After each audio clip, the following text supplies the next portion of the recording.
Maybe rawhide was a bad idea to give them before I start filming, because the sound of them crunching and hitting things with the rawhide is making the birds noisy. So please forgive the noise that is probably going to be happening all throughout this video. Hello everyone and happy Friday. I am slightly scared that my camera is going to fall. Today is a very exciting video. You'd think it wouldn't be, because I'm going to be talking about things that I dislike. Halfway into 2022, I hit a major reading slump.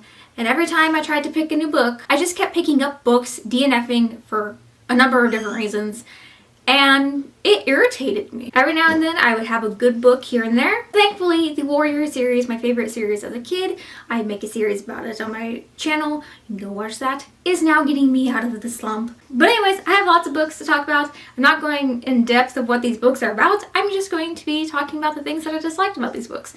And some of those things may contain spoilers, so watch this with caution if you want to read these books. I will link down below all the books, I just squeaked, all the books that I will be talking about, and hopefully if I remember the timestamps. If I don't, oops. The first one is one that I actually included in a reading vlog not too long ago. It was the one where I read the highest rated books on my Goodreads want to read list. And that is The Lovely Nightingale. Oh, I think this is the most disappointing book I've ever read, and it's mainly just because of the hype that this book receives. Literally, my only note for this book is, what was this? The characters were so annoying. I didn't care for this book at all. I wanted to like it. I really did, but I did not like our two main characters, which is two sisters. I just found them both annoying. I didn't like reading from the perspective. I didn't care that one of them dies tragically. I didn't care that she had a big connection with the overall plot. I did find out that also that the other sister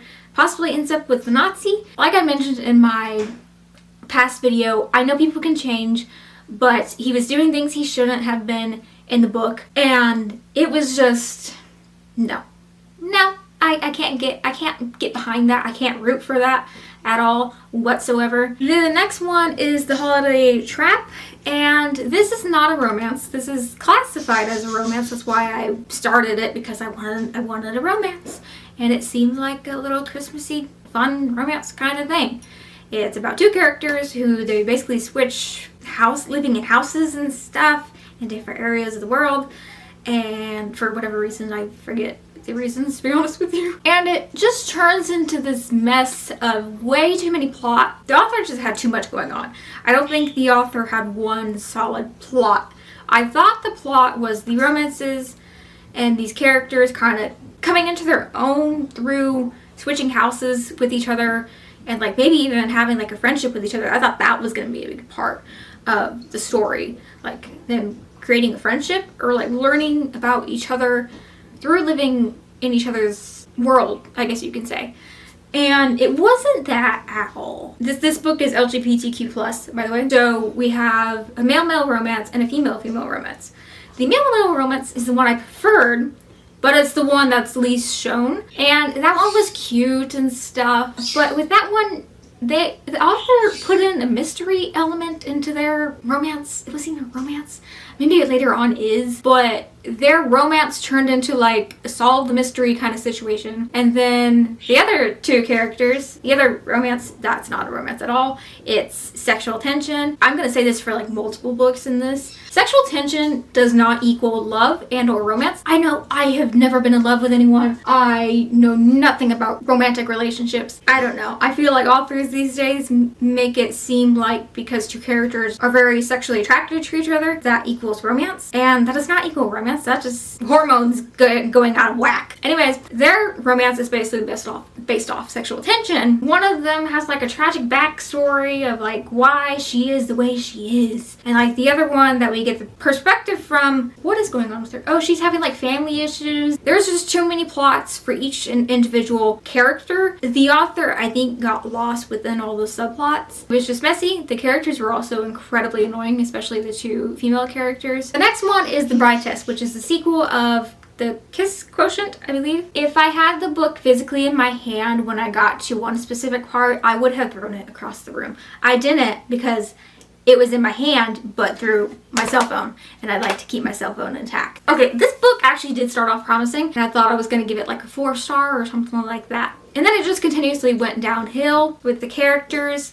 they became extremely unlikable. Her main character is autistic. This is like a whole romance that's set up between the male love interest's mom, who went searching for a wife for her son. And she found this one woman, flew her over to the United States. Female love interest did it because she needed the money. And so she doesn't know much of English or anything like that. During one scene, like, I think 40% through the way of the book, he finally tells her that he's autistic. And he told her, and she's like, oh, okay. She never researches what autism is. A person who supposedly loves someone else doesn't research what autism is. I think 85% in the book. She is told by his best friend or his brother, I can't remember, his brother, what autism is. And he asked her, did you know that he's autistic? And she said, yeah. Well, do you know what it really means? And she said, no. The next one is another romance. The next one is a sequel to one of my favorites that I read last year. Was it last year? I think it was. Boyfriend Material, and I gave that book a 5-star. It was amazing. The sequel is called Husband Material, and everything good from the first book was ruined with the second book. Characters were annoying. The first half of the book is about the two main characters trying to fix someone else's relationship that we're supposed to care about. It was another case that the author didn't know what they wanted to do. It was just so frustrating. The main characters in the first book, they did have flaws that you can see in the second book, but it just seems like they're amped up 20 bajillion%. It didn't seem like there was any growth. It seemed like the relationship that was formed in the first book was being just destroyed for stupid reasons. The next one is another sequel that I was very, very, very excited to read. That is the third book in the, oh my goodness, my neighbors are coming out. Let's hope they can't see what I am doing. I can't remember what the series is actually called. The 3 Keys series? It was like a situation with the husband and Material. It kind of took everything good with the first 2 books and kind of just destroyed it. I just wasn't at all interested in it, which I really hated because I do love these characters. And the first 2 books are absolutely amazing. Highly recommend. Does anyone else's neighbors like sit in front of their house into the streets? Where he sits is like directly in view. Oh my gosh. In view of, that's too bright, of my window. I don't even know where I was at. Next one, I don't have too much to say. I'm looking at my notes because this is a big title. It's called 9/10, a September 11th story. I cannot remember anything of this book. Basically, 3 kids' lives before the planes hit, I believe. I didn't really care for the characters. It was a short story bouncing between 3 characters, so it was really hard to distinguish each of them. The next disappointing read in a very hyped up series was Truly Devious. Truly Devious starts out amazing. The further you read, the worse it gets. It's not necessarily the characters. The characters were fine. It wasn't an intriguing mystery the further you went in. It started off very intriguing. It was a little boring for me, and unfortunately I didn't like it, which is really, really sad because it's such a hyped up book and I really wanted another mystery. Next one is called The Roughest Draft, and this one I did not get too far in. This is a romance. I stopped reading once I got to a chapter where our female main character is with her significant other and they started having an argument. And I also realized that, oh, her significant other, the man she's married to right now, is not our male lead. And so I went and looked on Goodreads to see the reviews, and she does cheat on him with our male lead. I don't understand cheating whatsoever. It doesn't appeal to me. I don't want to read a romance about that. The next one is Daughter of the Moon Goddess. The writing, no matter how far you read into the book, stunning. Beautiful. This was another case of insta-love, author forgetting what they were originally writing about, and annoying characters. Our female main character, her mother being like stolen away or something like that. I forget exactly what happens. And she needs to find and rescue her mother. It just veers drastically away from its original plot. She ends up somehow in a certain town to where she is the servant of a prince, I think. The plot then diverts into a romance between them and her in like a little competition thing to like serve him, and a romance again, and then her learning to fight within one page and being good at fighting, and her powers, because I think she does have powers. She has some type of magical powers. I don't know. The book doesn't explain anything of this world. It's so vague. The author just doesn't know where to go. Starts off as a story about a character needing to find and rescue her mother from these evil dudes or whatever, and it just goes into a fantasy romance thing of her being a servant to a prince or something, And then she's in a love triangle, so there's another dude that has to pop in every once in a while with a little cocky smirk on his face. There is, like, she literally forgets about her mom.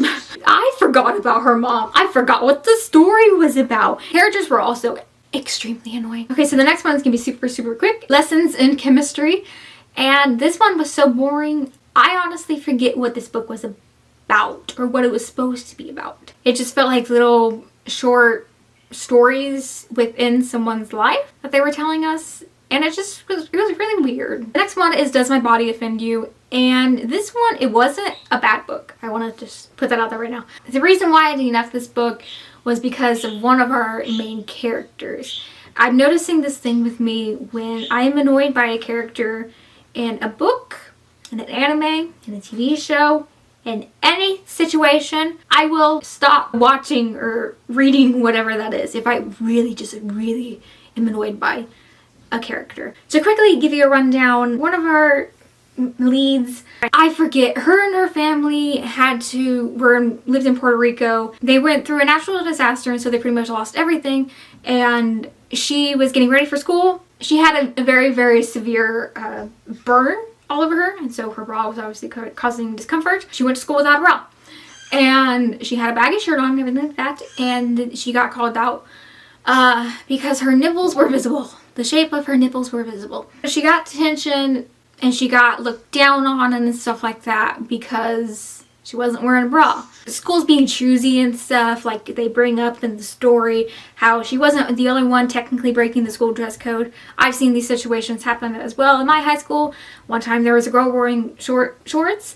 They weren't showing any of her booty or anything like that. They were just considered too short for our school for some reason, even though the cheerleading skirts went up higher, but whatever. And she got detention for it. And she pointed out a valid reason that guys can walk around, not have shirts on and stuff like that, and show how much they want. That's basically the topic of this book. The female character that I disliked was the one trying to get our other main character, the one who went out without a bra, to stand up for herself and like fight for women's rights. And she was just a little too preachy for me. And I did not like reading from her perspective. I did not like her constantly victimizing herself for every little single thing that someone did that annoyed her. The next one, The School for Good Mothers. It's really interesting. I don't think this one was necessarily bad, but again, it started off promising and then kind of veered into what is this book supposed to be? What is the plot?